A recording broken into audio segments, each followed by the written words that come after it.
Welcome to the show. This is No Interference. We are your host, Westside, Big Sass, and the Bull. We are moving in. We're actually in the Week 17 season, almost coming to a close with the regular season, but we are going to look into the upcoming weekend games, dive in, break them down, talk about all that good stuff that you degenerate NFL fans are into. So let's go. I guess we'll just start from the beginning. Thursday night football. Dallas Cowboys at Tennessee Titans. The Cowboys ended up pulling away with a 27-13 win. However, they were going up against a Titans team on a 5-game losing streak, super depleted, and benching a lot of important starters. So what was your guys' takeaway from that game? Someone mentioned, I don't remember who mentioned it, but somebody mentioned it was kind of a lose-lose for the Cowboys because if they crushed the Titans, you're just going to be like, oh, they crushed a team with backups. They did what they were supposed to do. If they struggled against a team playing all their backups, then obviously people are going to get on them. Which, even if they did crush them and people said, well, they did what they're supposed to do, you'd prefer that. They obviously struggled a little bit, particularly in the first half and most of the third quarter, I think, right? Dak Prescott continued to turn the ball over. I know one was a deflection, which that just seems to be something that happens to the Cowboys every game. I mean, it was a low ball to a tight end, so it's the same thing that happened with Anthony Brown in the Jaguars game. He threw a low ball. Your receiver makes a play, bobbles it, gets picked. Like, if you throw it into their chest, probably doesn't happen. For the most part, though, you expect NFL receivers to catch it if it hits them in the chest, hands, or something, even if it's hard catch. Oh, certainly, but the second one was a terrible throw. He was throwing to Schultz. It was like a little out route. I think it could have been picked off by two players. That's that route. Like, any Madden player knows how dangerous that throw is. The shallow break when you have a defender right in their hip. Mm-hmm. But that was just a bad read and throw, and I don't know why he forced it either. And then they also struggled to run the ball without Tony Pollard in the lineup. Zeke's pretty much a fullback goal line running back at this point in his career. Yeah, 19 carries for only 37 yards.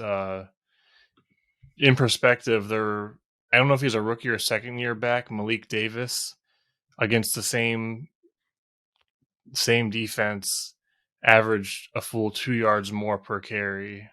Mm-hmm. He did have a 23-yard run, so that does inflate his numbers a little bit. Yep.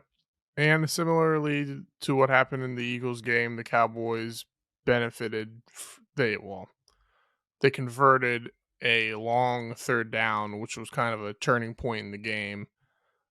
This time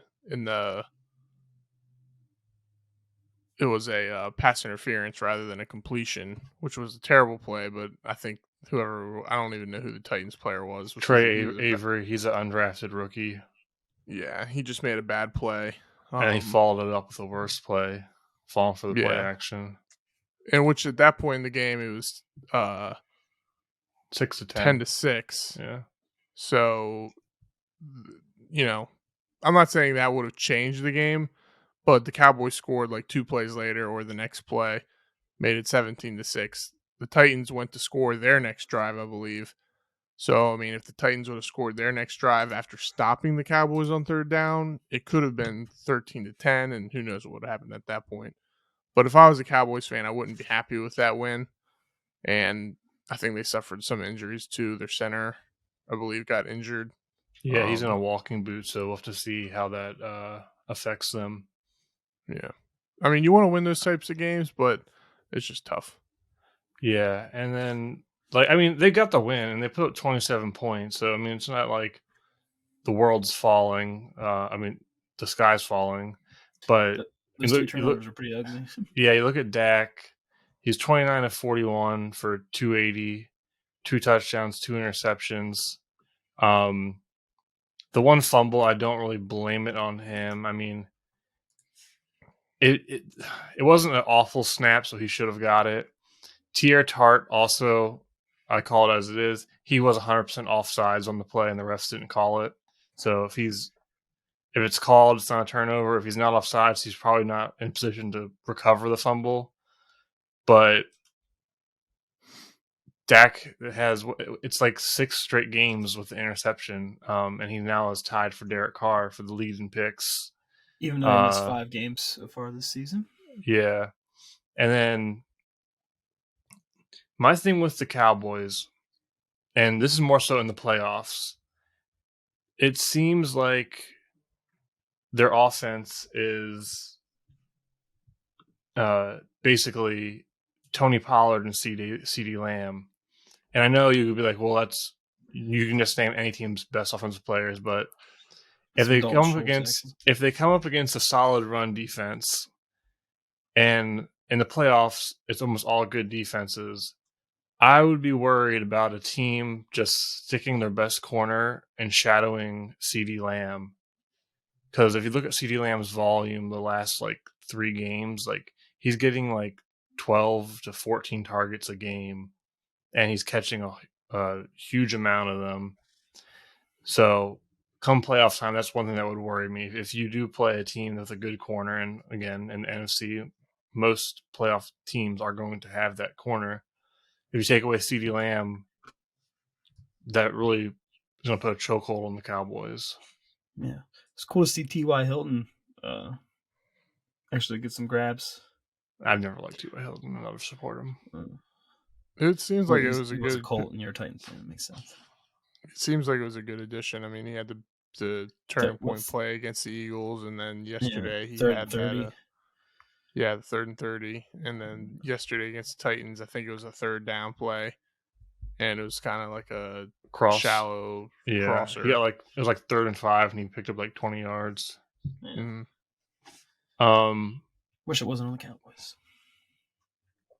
Another thing that does concern me, everyone was talking about how the Cowboys' defense hasn't really been as elite as it was to start the year.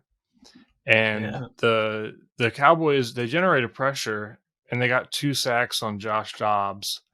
But the Titans arguably, I would say 100%, but I know you could make an argument. But the Titans for sure have potentially the worst O-line in the league.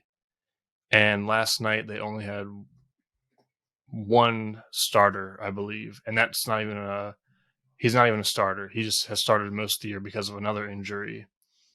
And you're only able to get 2 sacks on a quarterback who's only been with the team for a week. A little concerning. Also, I think the Cowboys have had, I think one of their corners, their safety, Jaron Curse, I think he got banged up, and they had another DB get banged up.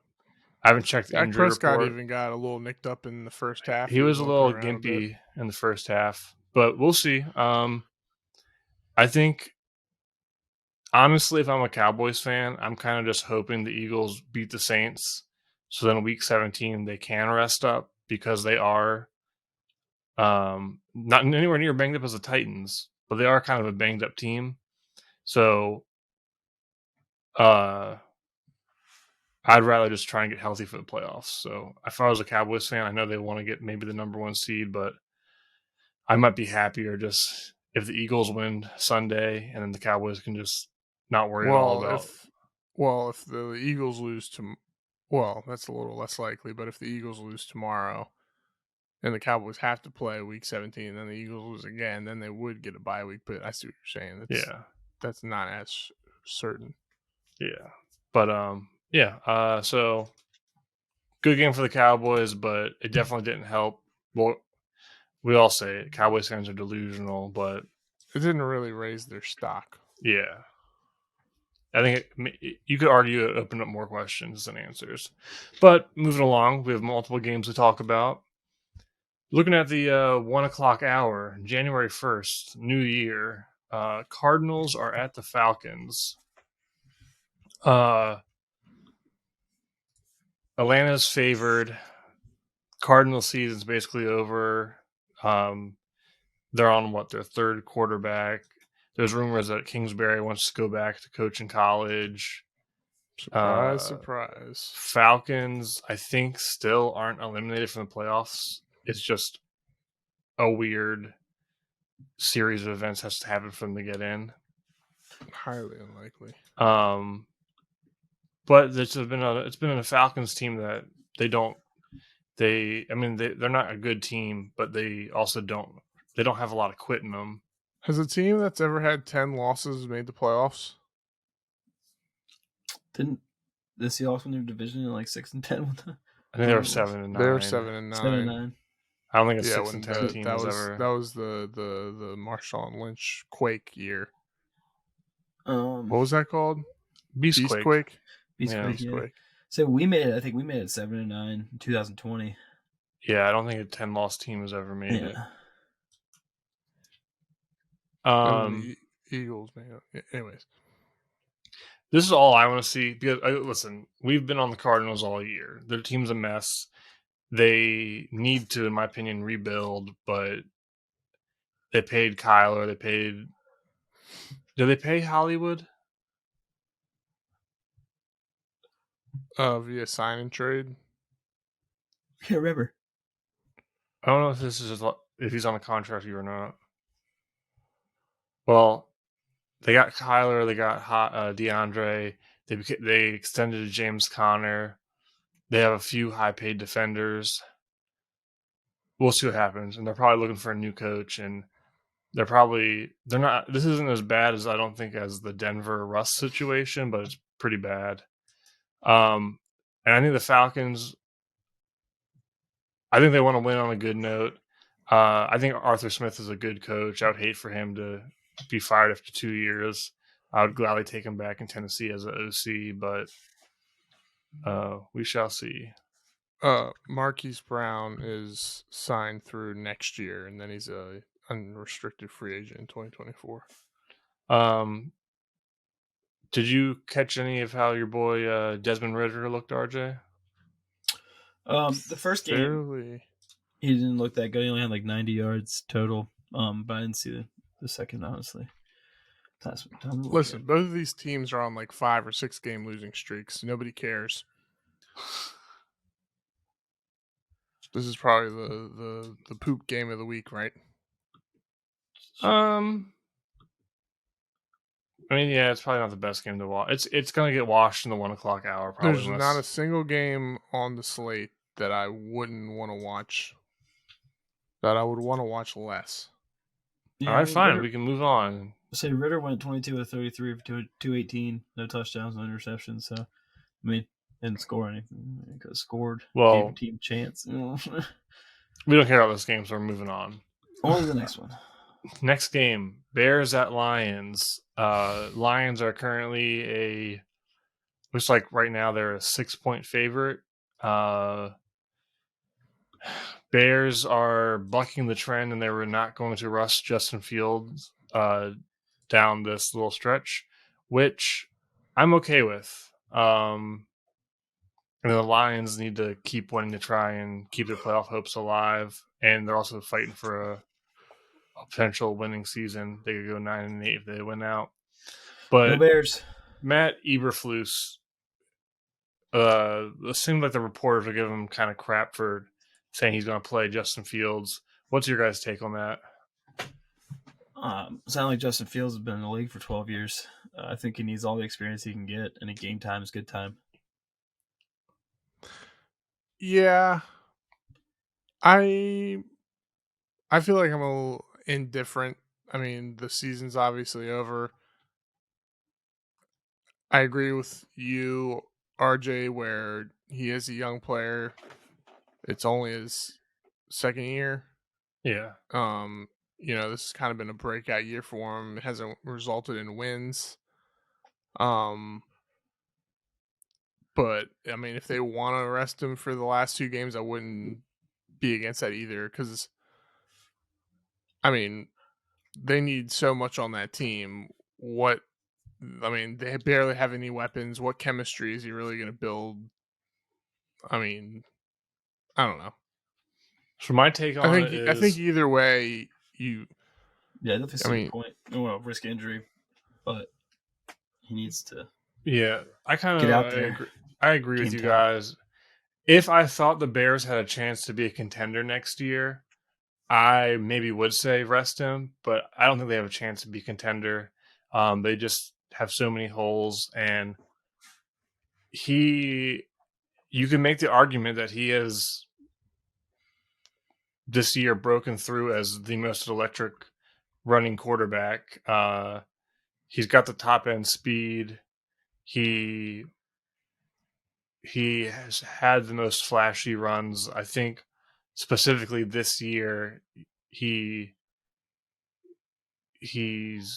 made more crazy rushing plays than Lamar.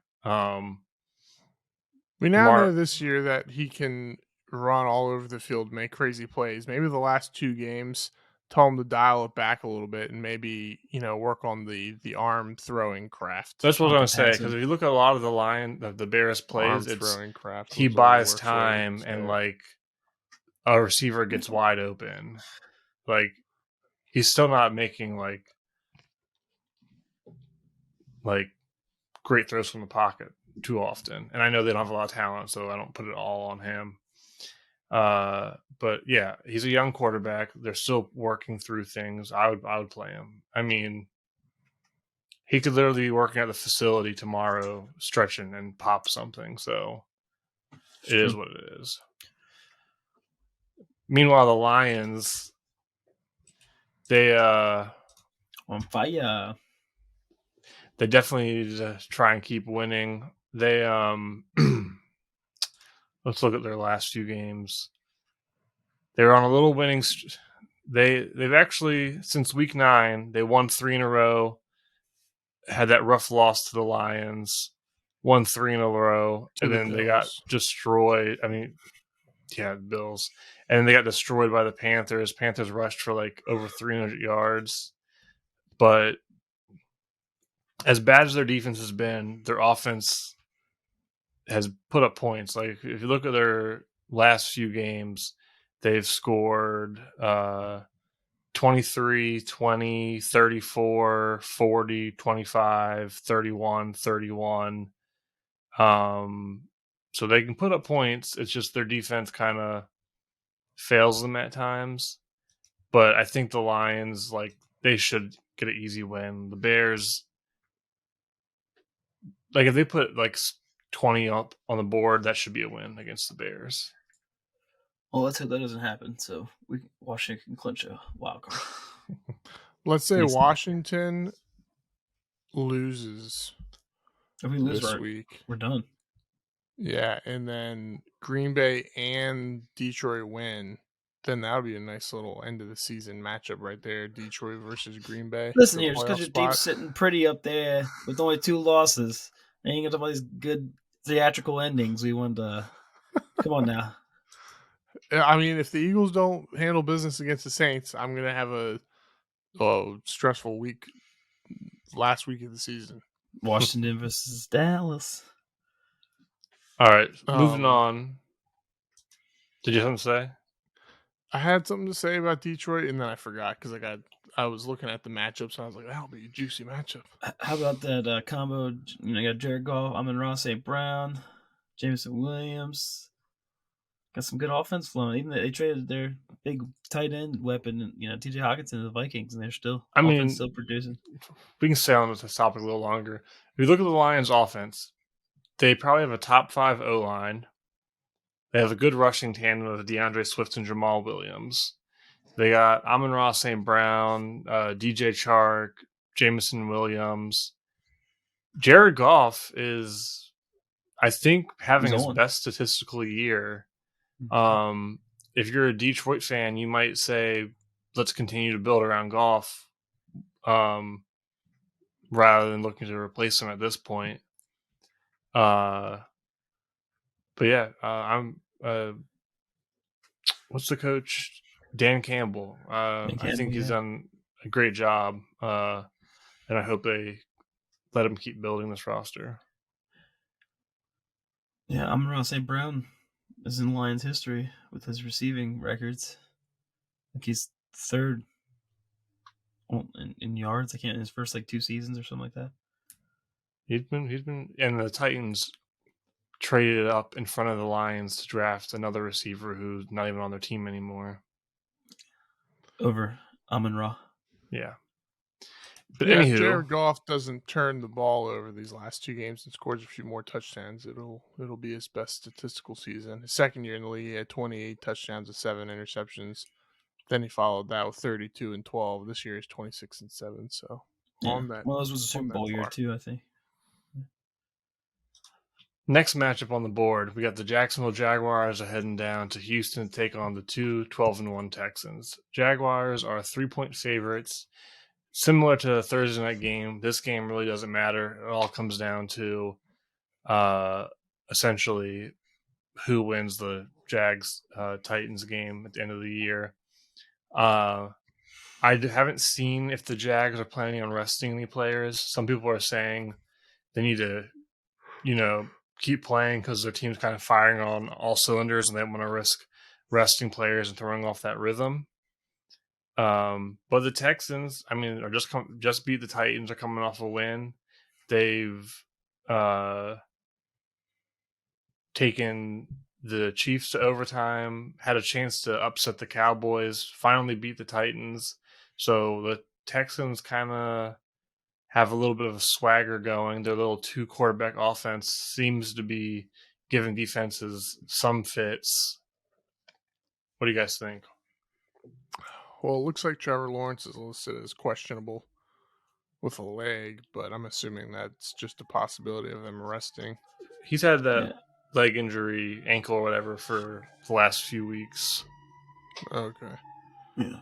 Well, if the Jags... There he goes now. Must have want to solidify themselves, as an actual contender in the playoffs, then they have to take care of business with the Texans.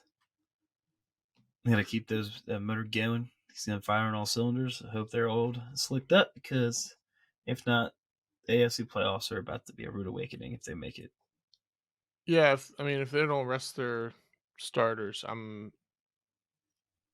they should dominate Houston. Trevor Lawrence has been playing really well the last 6-8 games, whatever it's been. So yeah, they need to take care of business. Yeah, I think Texans just not really take care of business because this week doesn't matter for them. It's it's week 18, Titans, Jaguars, but I think they should carry the momentum. Yeah. Everyone matters. Unfortunately for Houston, the Texans their roster's a mess. I think they're finally bought into Lovie Smith towards the end of the year. But it's just they just need a complete rebuild. But I think even if Jaguars rest players, I'd expect them to get the win. Yeah, it's not like we expected too much from the Texans this year. That's true. Next up, we have the Denver Broncos are going to Arrowhead to take on the Chiefs. The Chiefs are 12.5-point favorites. It's not enough. Yeah. I don't know what to say. The Broncos have just been a complete disappointment this year. If you look at Hackett, didn't even make it a full year. Mm-hmm. Did you see Shannon Sharp calling out Russell Wilson this week? I did not. I did see Jerry Jeudy sticking up for him though. So Shannon Sharp was like, once they next year, once they get the new coach figured out, he was like, Russell Wilson needs to. If I'm the new coach, I'm taking away his private office. I'm taking away. Apparently, Russell Wilson has like multiple reserved parking spots for him and his entourage. And Shannon Sharp was like, I'm taking away all his parking spots. And he's just getting treated like any other guy on the team. Why does he have a private office? So apparently it's not super crazy. Like there are a few, like Tom Brady apparently has his own office. But yeah. Are Are Russell you Wilson. part of the coaching staff? Russell Wilson There's apparently has no his reason own. why a player should need an own office. Their office is their locker. Their office should be like the quarterback room. Like if you want to watch extra film there one day, watch it there. That's where he films the Subway commercials. I don't know. It's weird. Is there any chance that the Broncos? My first assumption looking at this game is it's going to be a blowout. But is there any way the Broncos play inspired with Hackett being fired, like RJ mentioned, Jerry Jeudy, coming forward and defending Russell Wilson, which I was surprised by because it seemed like the locker room wasn't behind him, just from the what's the word? The way it looked. Outside looking in perspective. I think it's the opposite of that. What's the opposite? I think it's going to be just a bloodbath. Yeah, like the I worst think thing that that's happened. Your head coach got fired. I don't think there's going to be any rally. I mean, we've seen it. We've seen it happen before. I mean, the Panthers did good. Panthers after Matt Rule behind got fired, Wilkes. Sometimes that's the most important thing. I mean, if the coach just really isn't getting the message across the whole season, and the player's like, this guy just doesn't know what he's doing, then the guy comes in and he's maybe a little bit more of a leader of men. Here's the thing. Guys going. This team very well could come out ready to rally, super hyped up, but like Russell Wilson, like we've seen him for pretty much a whole season now. I know he's missed a few games, but we've seen a whole season. It's not like he had a couple of bad games. It's been a whole season of him being awful. Who? They'll be hyped. Russell Wilson. Oh, I thought you said Patrick Mahomes. I was like, this doesn't make sense. The Broncos will come out hyped, and then the moment it's probably happened in the first quarter. The moment Russell Wilson airmails a ball to a wide open receiver or just throws a straight up interception, their momentum's gone. Yeah, I don't think it'll be there's a possibility that the Broncos do play competitively. I don't think it's going to be in the form of Russell Wilson going off. I think their offense will probably still struggle. I think that Patrick Mahomes has turned the ball over some this year, so it's possible maybe the defense keeps him in the game. Maybe it's like rather than 40-10, it's more like 23-17,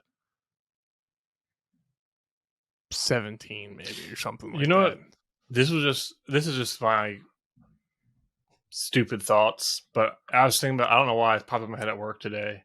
I think I was watching, I don't know, Fox Sports, and they were talking about the Broncos, and I was thinking, in an alternate world, if you took this Broncos roster as it is, O-line, receiving core, tight ends, defense, and you put Ryan Tannehill and Derrick Henry in the backfield, they're one of the best teams in the league.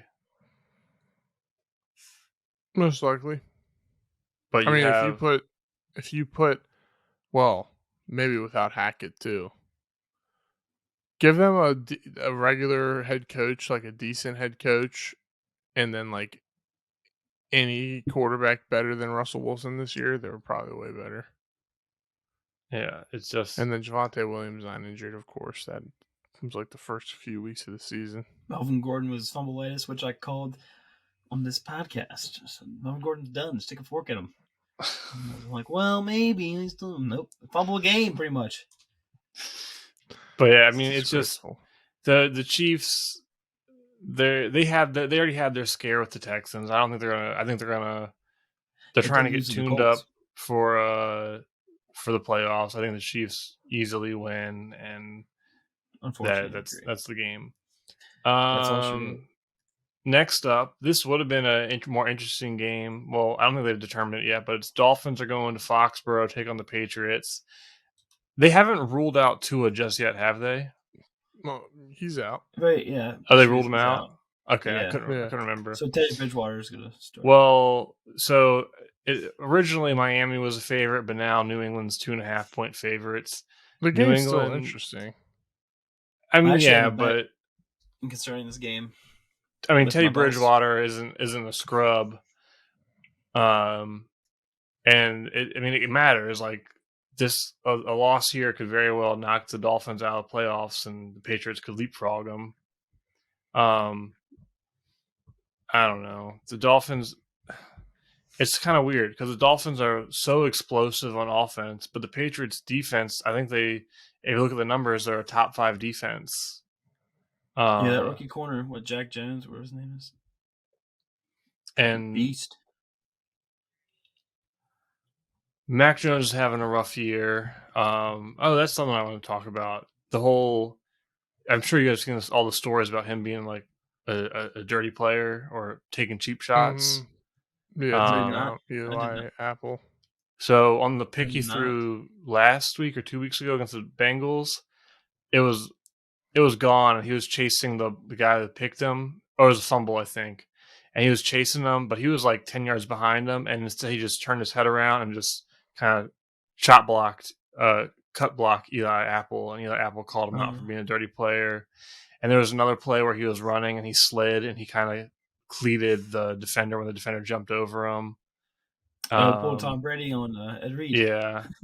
And then there was there's like 4 plays that were in question. And apparently that's just him. Like, he's a real fiery player. I wasn't aware of that, but that's what the report is. Is that what they said about Grayson Allen? There's a fine line between fiery and dirty, I guess, right? Yeah, well, they're comparing a history of it that I've seen or heard of ever. What's the NBA Grayson Allen? They were comparing him to Grayson Allen. Yeah, I wouldn't say that far. Grayson Allen's he is a dirty kind of cheap shot player. Yeah, I do think Mac Jones. I won't say if I think he's dirty or not, but he has a target on his back now, I think. It's true. So you better keep it head on the swivel. Defenders are going to be licking their chops, take a penalty if they can. I mean, we already discussed it. Like, if I'm a defender at this point, like even in the Titans Cowboys games, the Titans got flagged for I think 2 roughing the passer calls on Dak, which I think both were kind of crap, and then twice Dobbs kind of took a questionable hit. And again, I lean more on the defensive side's favor, but hey, if you're going to be giving them to Dak, give them to Dobbs too. So yeah, if you get a chance to take a nice little rough hit on a quarterback, especially if you're if you're in the other side of the 50, it's just 15 yards. You can survive that. Why not? Yeah, why not? I mean, I wouldn't be surprised. Bounty Gate all over again. Here we go. What did he say? To kill the snake, take off its head. Yeah. Yeah, I forgot about that. But this is what I don't know how I feel about this game. This is definitely a game I would not bet on. Well, the Dolphins haven't won without Tua, right? Correct. But get the ball in Waddle and Tyreek Hill's hands, and you can stay in the game. Yeah. Well, I have a bet that the Dolphins will be the fair record for the Patriots this year, and it was looking great all season until Tua kept getting these brain damage injuries. Wait. We talked about this on the last show earlier this week. So I guess to get your opinion, RJ, do you think Tua comes back at all this year? I mean, I think potentially 3 concussions. Yeah, already. Make the playoffs. He's going to try and play. He's going to play. Do you think, as a team, you would just shut him down? I think they obviously depending on what the doctors say. There are some. I saw some neurologist said that after his second concussion, they would have shut him down. Yeah. And now he's had a third one. At this point, I mean, I think they're just going to keep riding it. It's the NFL. At the end of the day, I mean, they got to make their monies and get their wins. You want them to just die on the have field. 3. You might as well just ride the train. Yeah. Oof. Want to win, put Booby in. That's what RJ's. We always knew RJ would be that kind of trainer. Give me a cortisone. Stick it right in your neck. Yeah. They go into RJ's office. What do you need? I got the Vicodin, Toradol. So The open my drawer, players get all go my goods. into RJ's blue tent and he's like, "Come here, Got a secret get for back you. out there." Got some advice for you. Speaking of the blue tent, I wish this. Really thought it was going to become more of a meme, but the shot of Tannehill in the Chargers game when he got hurt and it showed him lifting up the little thing in the tent and he was just peeking out. Did you guys see that? I think so. He was in the tent and there's a little like thing in the tent you can lift up to look out and it's just like mesh and you see Tannehill like looking through like trying to watch the game. I thought that was going to end up becoming like a big meme and like I saw like 2 things about it. But it reminds me of that Squidward meme when he's like looking at SpongeBob and Patrick running outside out the window. Like, through the window. Out the window. All right, well let's just put our picks down. I'm going with New England. I'm gonna shake it up. I'm taking Miami. Based on the rest of the year, I mean, I would tend to lean with New England. All right, New England. Miami's had trouble running the ball. I don't know. I could see New England having one of those games they had earlier in the year. Maybe run the ball well, good defense, but they can contain those speedy Claxtons on the outside for Miami. Speedy Claxtons. All right. Next up on the 1 o'clock schedule, we have the Indianapolis Colts are going to the Meadowlands to take on the New York Giants. Giants are 5.5-point favorites. I think Nick Foles is still going to be playing. I don't see how the Giants lose this 5 game. picks last week. 3, I think. Yeah, I was exaggerating. 3 in like the first quarter. Oh. Unless Daniel Jones implodes, I don't see how the Giants lose this game. The Colts, no Jonathan Taylor. The O-line's banged up. The defense is okay, but I mean, I could really say like I think the Giants could easily win 14-10, 16-10, and they could easily put up more points. Well, the Jeff Saturday experiment was a fail, right? Well, I think it was always set up to be that way. I've always said I think they just it's a placeholder. What's the Colts owner? Irsay. I always think Irsay just was like, I just need someone to just, keep the ship afloat. And Jeff Saturday, hey buddy, what's up? Do you want to try out coaching for half a season? Cool. The hell's a tree out? That's what he said when he came up to coach, and they were like, "This isn't going to work." But yeah, I mean, the O-line's bad. They got no Jonathan Taylor. Michael Pittman, like, I think last year when he had his breakout game, it reminds me. You see it every now and then with these receivers that excel at like the high points, like similar to like a Marvin Jones. They kind of have their ups and downs. They have years where it seems like they're making all the big plays, and they have years when it seems like they're not. And Pittman, he's not been awful this year, but he's not like I think a lot of people thought he would be like a top 20 receiver this year, and he's definitely not that. But I just, especially with what's riding for this game, I just can't imagine the Giants losing this. The Colts do know how to put on a show, though. I'll tell you what. Yeah, I mean, any given Sunday, but their offense is just trash. Well, speaking of any given Sunday, the next game we have the New Orleans Saints are going to Philly to take on the Eagles. Eagles are 5.5-point favorites. It's up. I don't like the way you led into this one. Jalen Hurts might play. Doubtful. I think even with Minshew, the Eagles win this.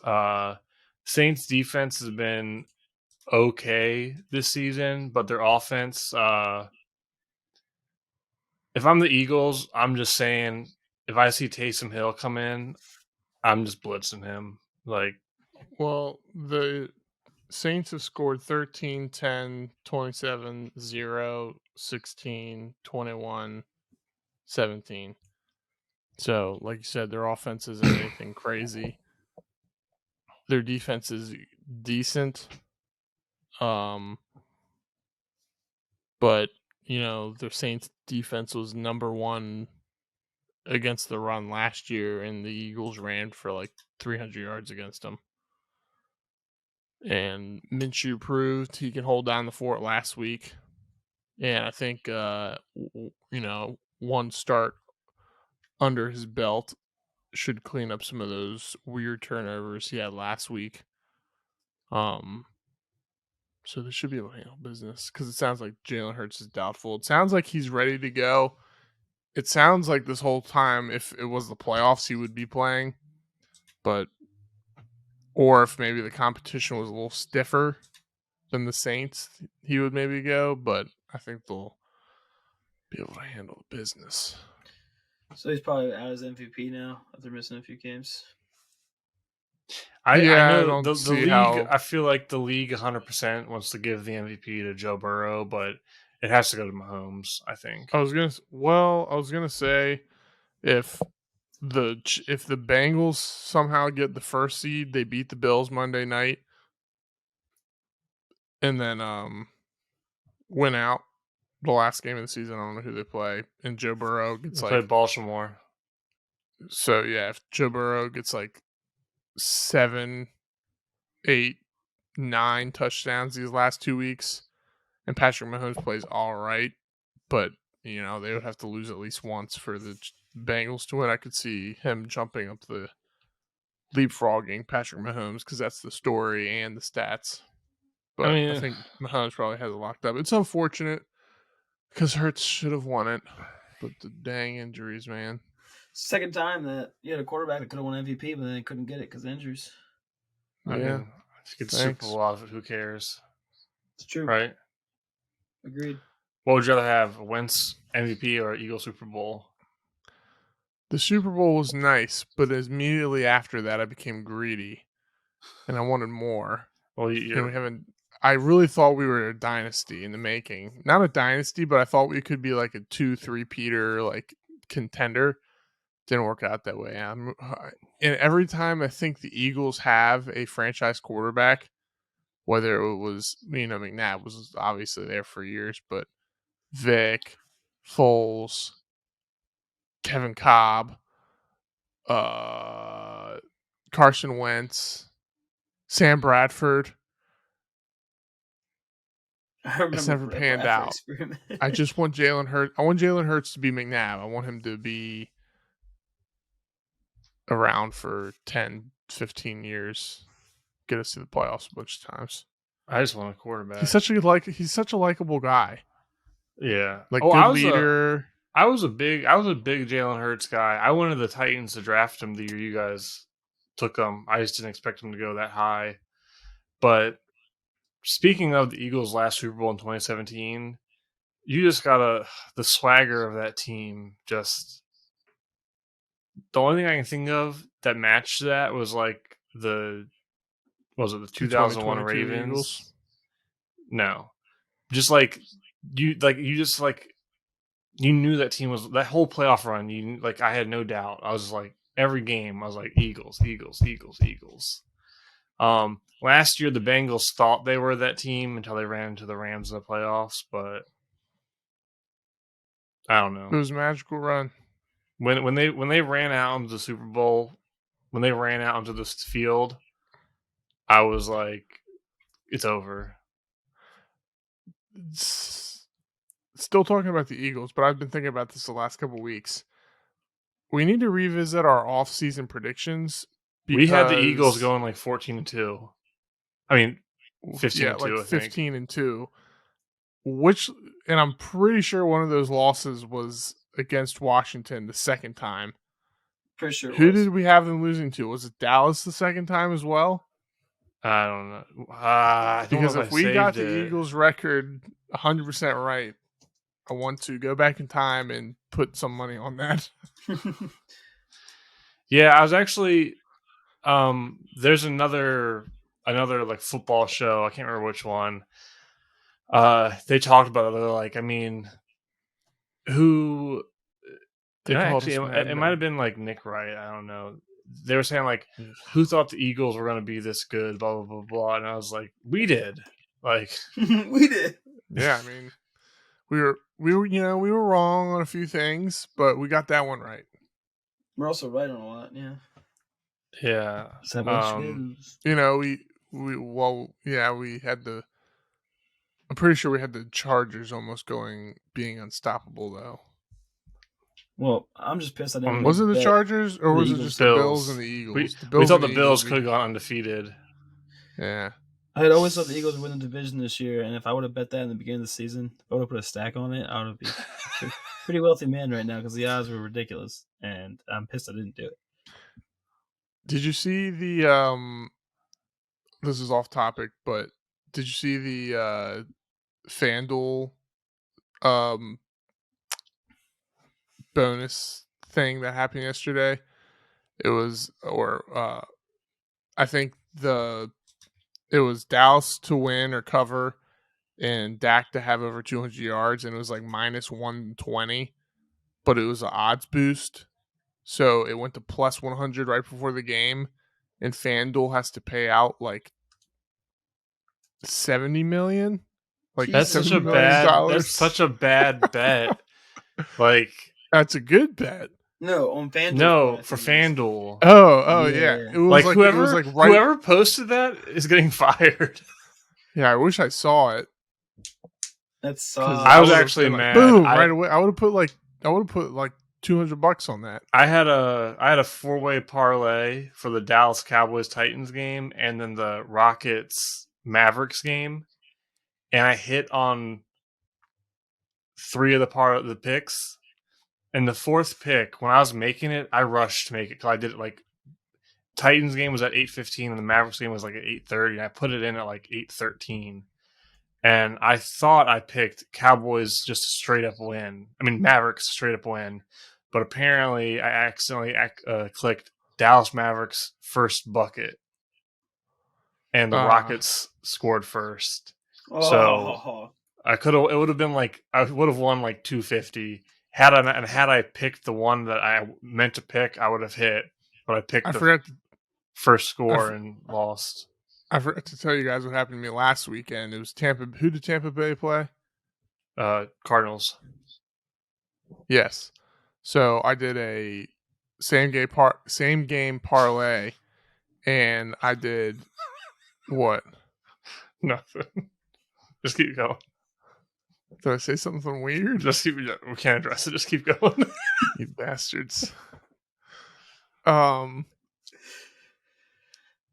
had Rashad White scoring anytime, Julio Jones scoring anytime, Tom Brady throwing over however many yards, 220, 250, whatever it was, and then 2 other ones like Tampa Bay covering or something like that.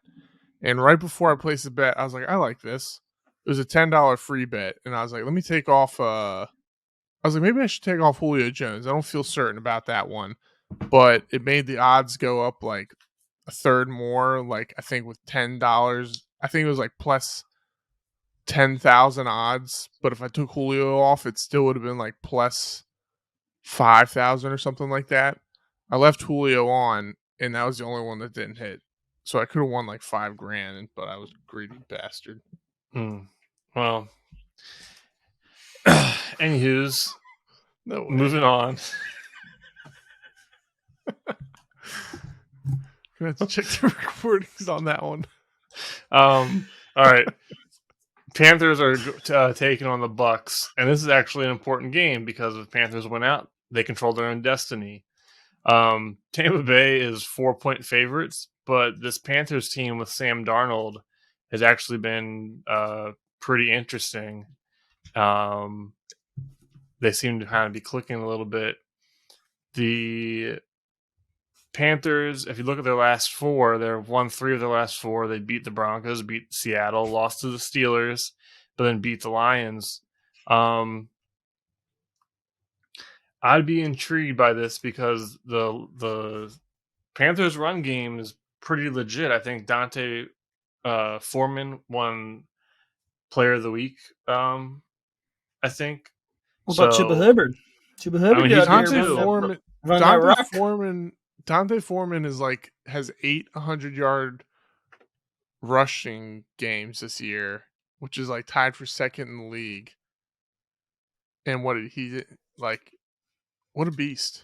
Yeah, he I mean, He was the he handcuff balled of the out. year. He balled out for the Titans last year, and I thought he was actually going to get paid because the Titans let him walk. So, and I was like, oh, he's going to get some money. And then the Panthers brought him in for like pennies. But if you look at his season this year, he has 178 carries for 811 yards, 5 touchdowns. If you look at his career, I think injuries were the biggest issue, but his rookie year, he averaged 4.2 a carry. He basically missed his whole second year. Then he was out of football for another year, and then he came back in 2020. He had not a lot of carries, but he still had 4.3 yards a carry. Then last year, which was kind of his breakout year, filling in for Derrick Henry, he averaged 4.3 yards a carry. And this year, he's averaging 4.6 yards a carry. And he has a chance to finish with his first 1,000-yard season. Yeah, he's a good player. Yep, only needs 189 yards. So yeah, if Derrick Henry's the king, is he the prince? So, just real quick. So, wah, wah, wah. He's a dick. We said he was King Henry III. So The second. Dante Foreman signed a 1-year, $2 million deal with the Panthers. So he's a free agent after this year, unrestricted.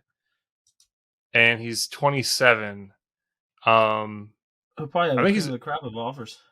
I mean, this is kind of a rough year running back wise because it'll be him, Saquon, Miles Sanders, Josh Jacobs, and there's someone else. But I think he's going to get paid. I mean, he's a big body, young back. He's going to have a breakout year. He doesn't have a lot of tread on his tires. I don't think he's ever had over 200 carries in a year, and he basically had 2 years off. So he's a young 27. Yeah, not as beat up as a normal 27-year-old So running back in the NFL. Good for him. It's funny that every time the Panthers run him with good volume, he's more successful when they don't run him as much.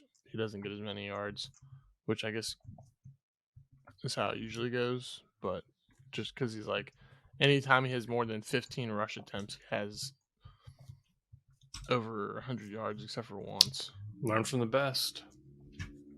Yep, Rooney. So yeah, I actually like the Panthers in this game. The Bucs are dangerous if you keep it close because Brady, he's always a threat. Panthers or Bucs in playoffs? Who would you rather watch? Honestly, the Bucs. I mean, Panthers.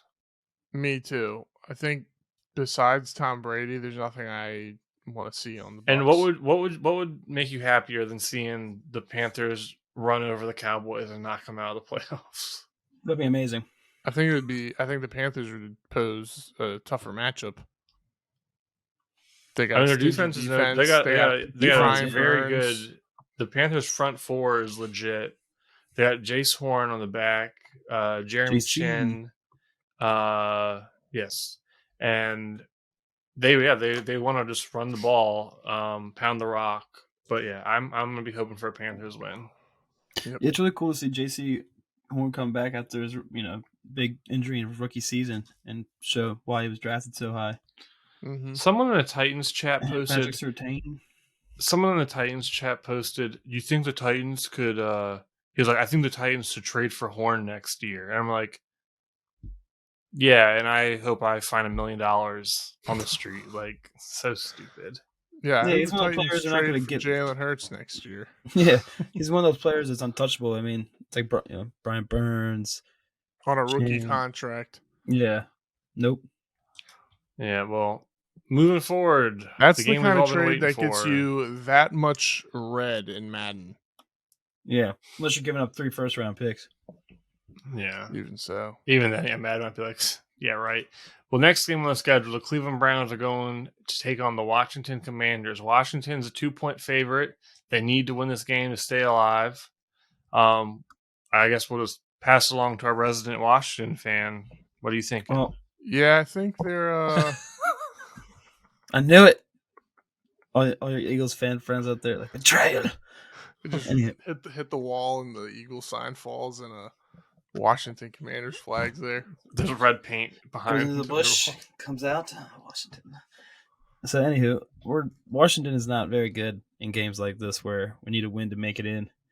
That was the Kirk Cousins days I'm thinking of, but still, it lingers on my mind. Wentz is now starting though. They're going to shake it up, give the offense a little spark. He looked good, very decisive coming in against the Niners. He had that wicked play against the 49ers where he was getting sacked, and then the ball just like flicks out. Yeah. And then I think it was Antonio Gibson. One of the running backs. I can't remember. I couldn't really. Yeah. I was doing Christmas Eve things. I couldn't really watch. I mean, much Wentz still has the arm talent. It's just there's a disconnect ever since he's. All right. Listen. Yes. Wentz played week 1 to week 6 against Chicago's when he hurt his hand, right? Mm-hmm. In the win, Thursday Night Football. The Washington defense gave up 22 in week 1, which they won. Then they gave up 36, 24, 25, 21, and then they gave up 12. The 2 games they gave up, besides the Titans game where they only gave up 21, they won both games. They only gave up less than 22 points. The other games they gave up more than 25, they lost. Then as soon as Wentz gets hurt, the Washington defense starts playing better. They give up 21, 16, 20, 21, 10, 13, 20, 12, or 20, and then 37 last week. So it was right when Heineke started playing that the defense started doing better, and everybody was saying Heineke this, Heineke that. But did I remember a lot of weeks. A lot of weeks you would text and you were like, he just doesn't have it. He don't have it. It's very obvious. So like, if he has something different than he don't have the arm talent, but he has the fear. It's the fire. It seems like he was good for maybe one like good play a game, but that was it.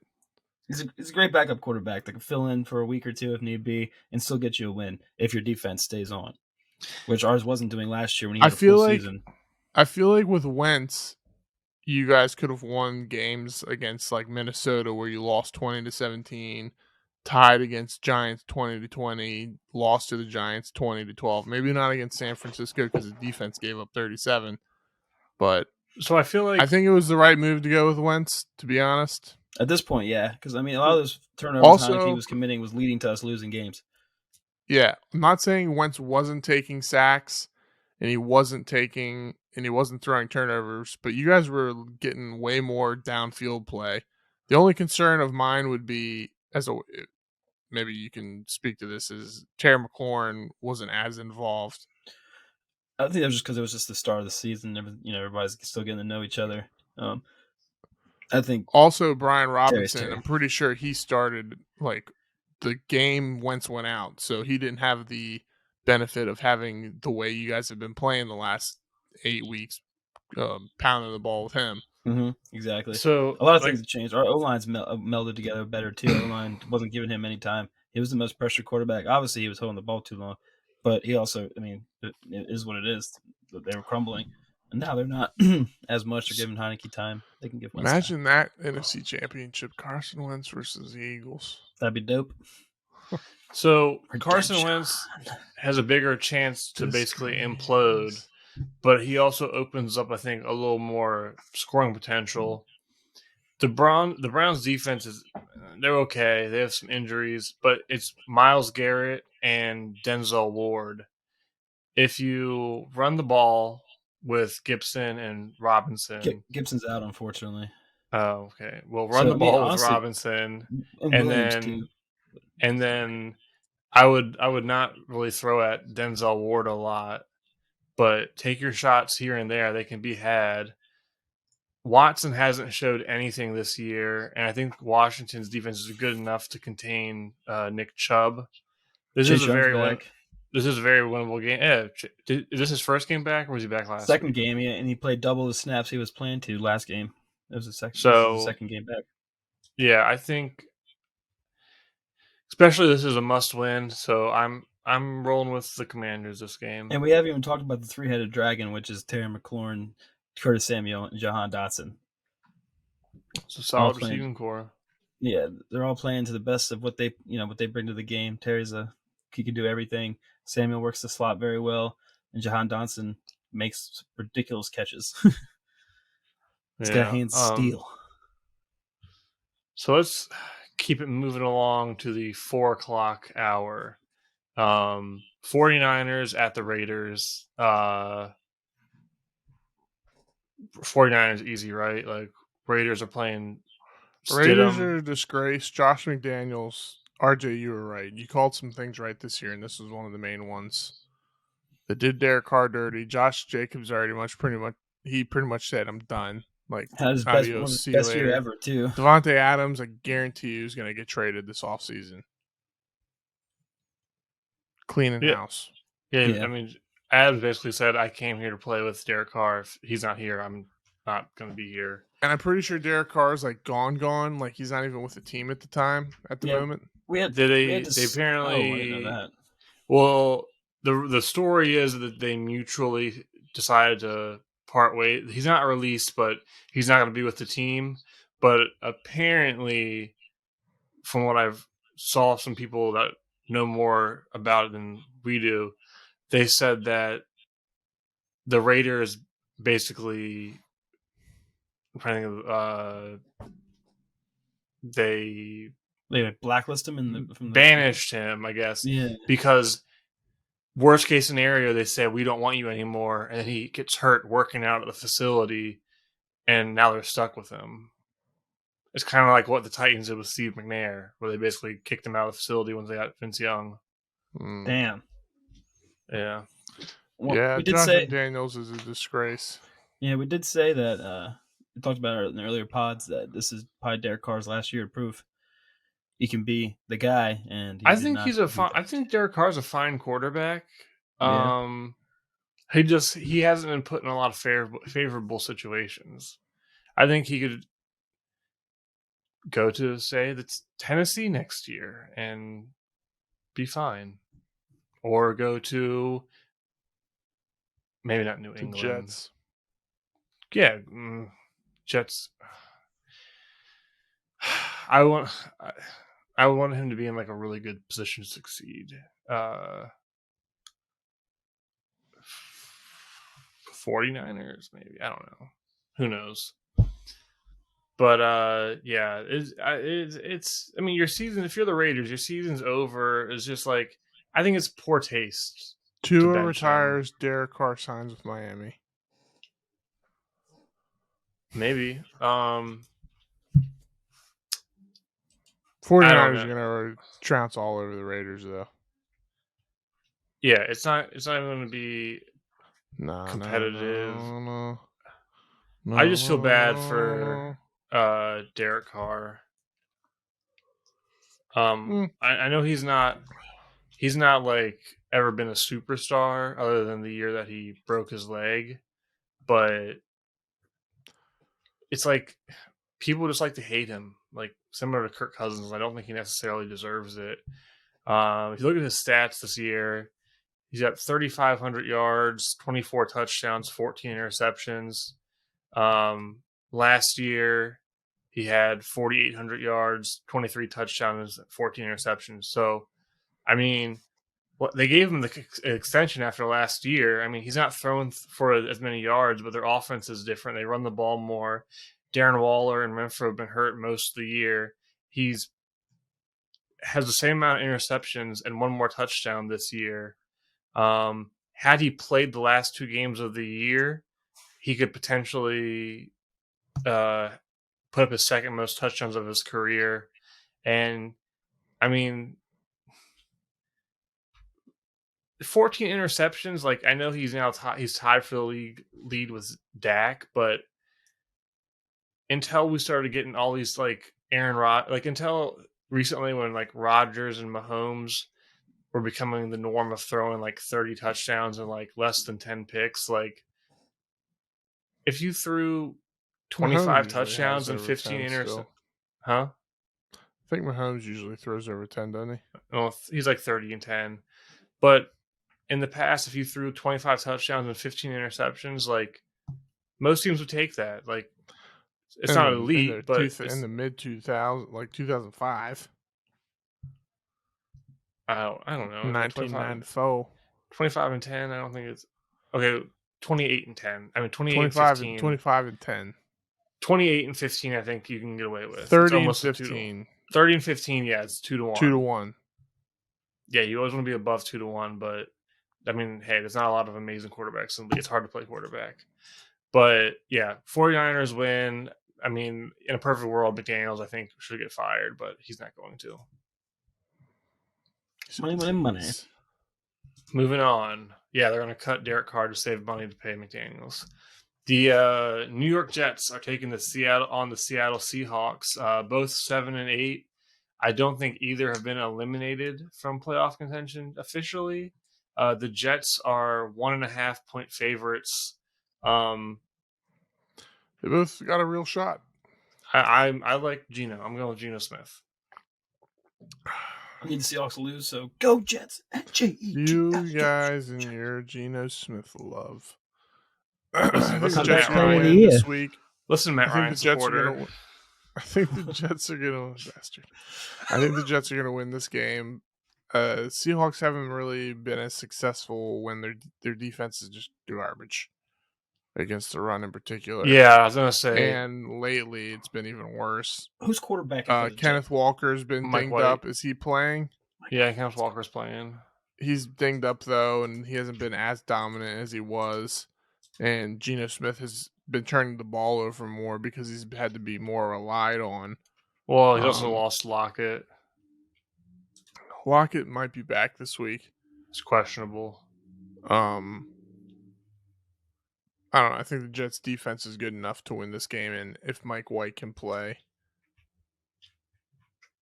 relatively well. Jets, Jets. Like a 21-17 type of deal. Oh, it's definitely, I think it'll be a low-scoring game. It should be a good game. Like, if you don't have anything going on from the 4 o'clock hour and you can get that game, I would definitely say tune in. Next up in the 4 o'clock slate, Minnesota Vikings are going to the Packers. Packers are still alive. They're actually 3.5 point favorites at home, and probably going to be the chilly Lambeau. But I don't know. Skull. Yeah, I think the Vikings are the better team, and if the Vikings want to be taken seriously, they got to win this game. Especially against the resurging Packers who've finally decided to actually play some football.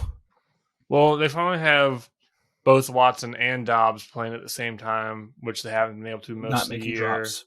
Well, Watson might be out for this game. Okay, well, if Watson is out... It's a loss. If he's out, it's... yeah.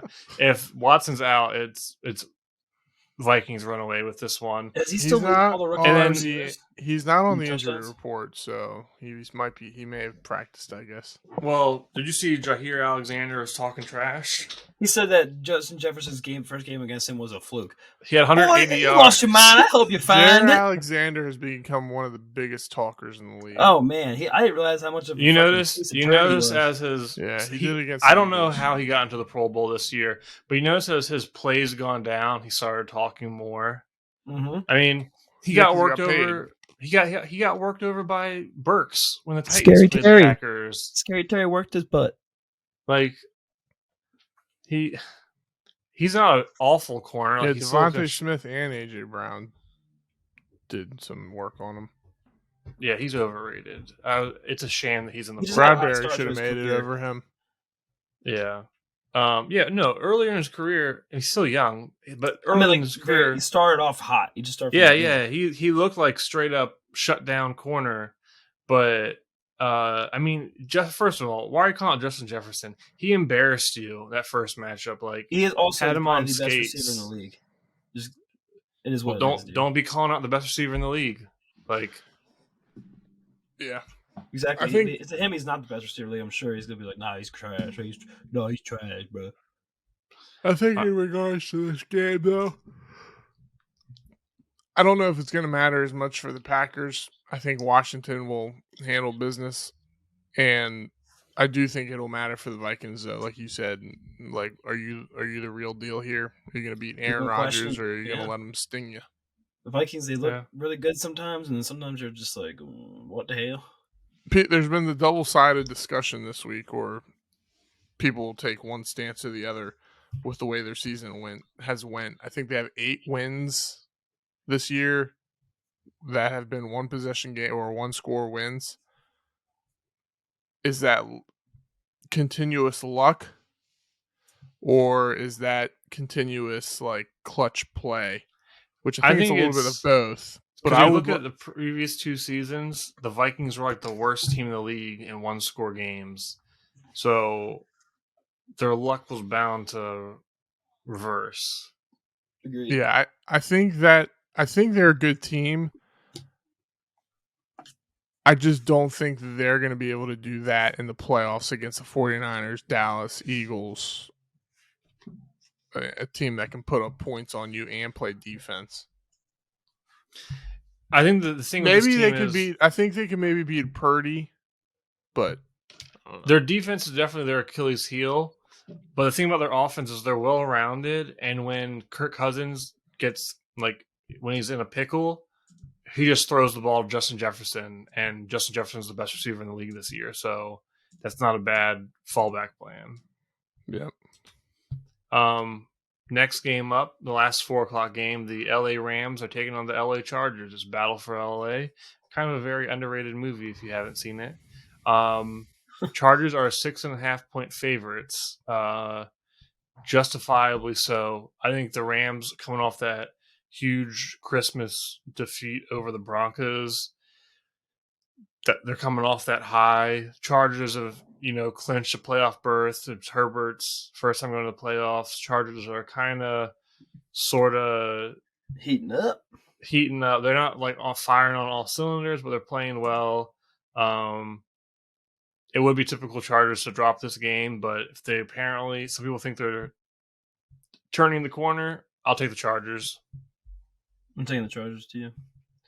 What was I gonna say? They should win. They should win this game. Yeah. Question though: if Baker Mayfield was the starting quarterback for the Rams all season, would they have a better record? Maybe a game or two. Yeah, because you got to take into effect that Stafford basically was playing injured all season. Yeah. Yeah, Cooper Kupp still went down. Allen Robinson was useless. Their running game has been a mystery all season. Well, so I'm still confused on this too. I texted you guys about this when it happened because remember the story was originally that Cam Akers was going to be the one that was just going to get cut, waived, released, whatever, because nobody was going to trade for him. And then 3 weeks later, Darrell Henderson gets waived. It sounds like Cam Akers wasn't happy about the way they were utilizing him, and then Sean McVay said they had a meeting with I guess some people on the team and the coaching staff and the front office, I guess, with Cam Akers, I think, and they were probably like, "We'll play you more. We'll get rid of the other guy." Possibly. Also with Baker, they want to. It fits their offense more to run the ball and have Baker move around in the pocket.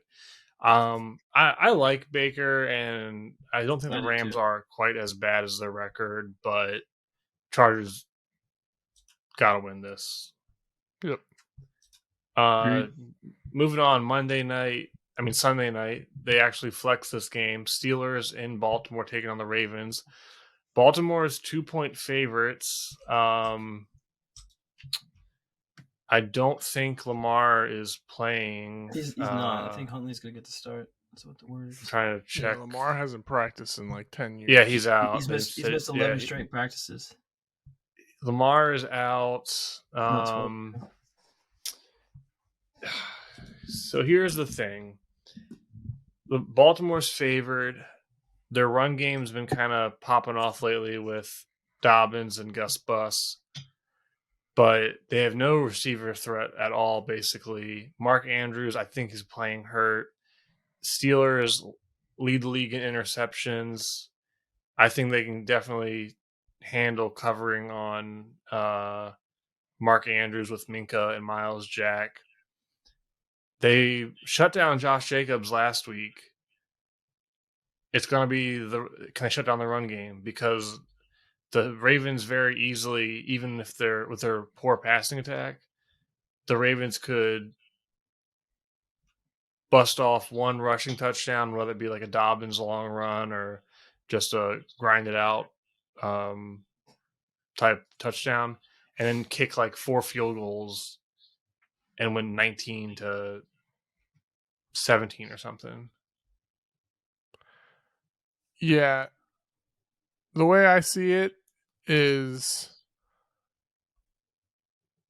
the Ravens should be able to beat the Steelers.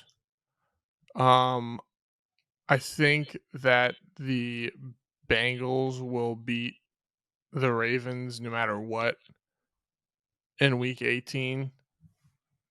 I'm really curious about the Lamar situation, like how injured is his PCL? Is he holding out for the playoffs? Is he holding out for a contract?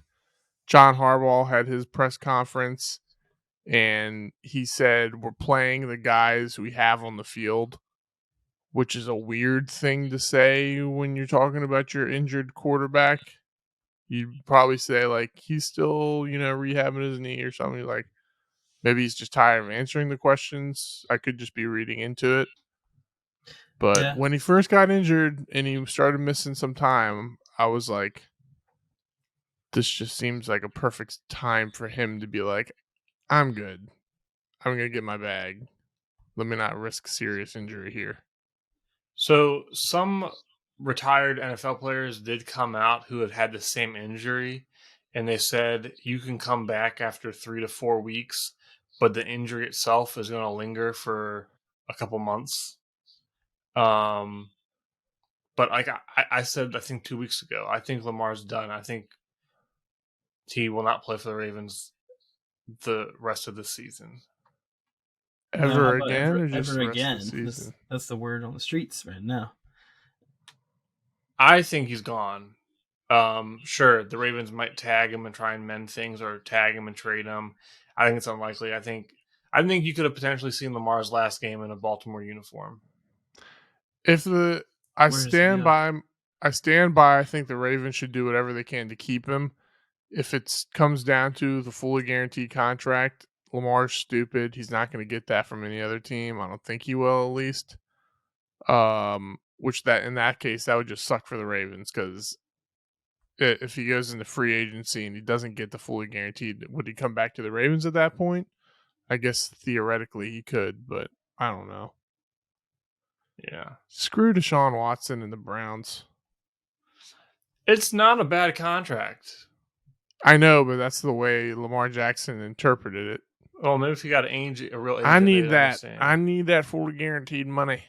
It's not fully guaranteed. Like, so stupid. Anywho, Lamar, just read the fine print. We swear it's not fully guaranteed. It says fully guaranteed right here. Oh my god, that's how their negotiations go. Take your shades off.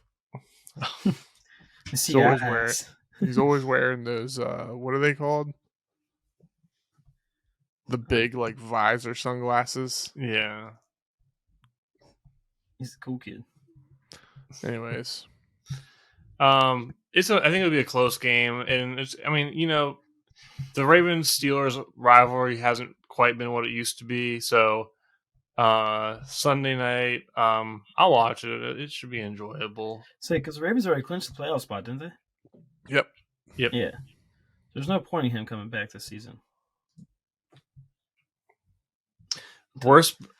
Better yet, he comes back Is he for the going to be any? playoffs. Is he going to be and any is good after not garbage. playing? Yeah, is he going to be any good after not playing for 6? Not practicing, not throwing a football for a month and a half. Well, it hasn't been his best year statistically, so I think he's had something too much to keep up with. All right. Well, is he going to want to come back and just rely on his legs? I don't know. It's not with that. After that injury, I wouldn't want that. I wouldn't. We'll see. All right, let's move on to Monday Night Football. Buffalo Bills are going to the Cincinnati Bengals. Bengals are trying to make a push for that number 1 seed. Buffalo is only a half-point favorite. Bengals are arguably the hottest team in football right now.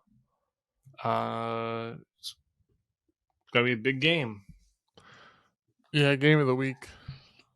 I wish it was Sunday night instead, but we're gonna see who's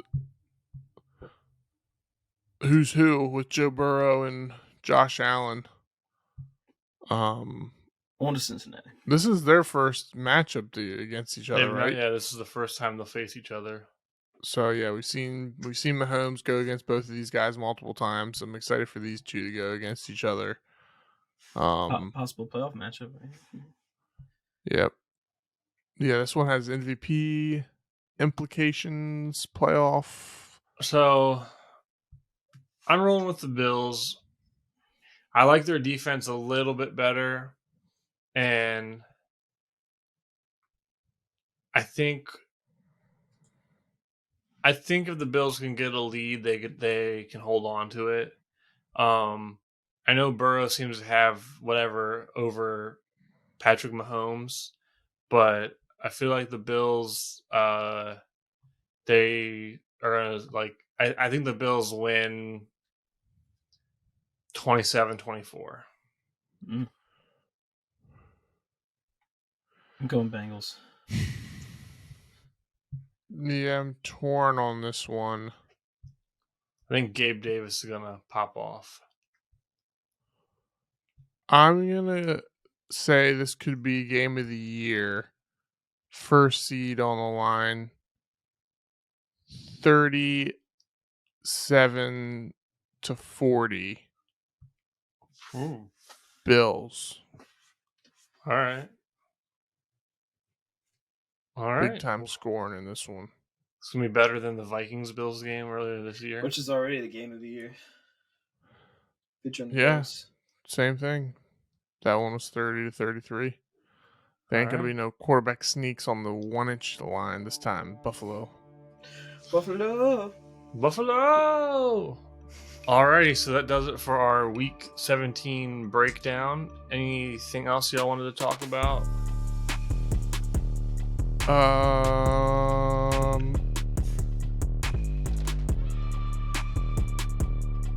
No. Alrighty, that does it for the show.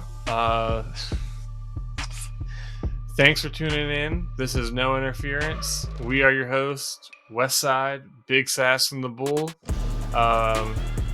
Again, we appreciate all you listeners and viewers. If you like the show, give us a like, share, subscribe, follow us on social media at the NI Show on Instagram and Twitter, and we are also available on Spotify as well. So check it out, and again, thanks for all the support. So adios. See you later. Peace.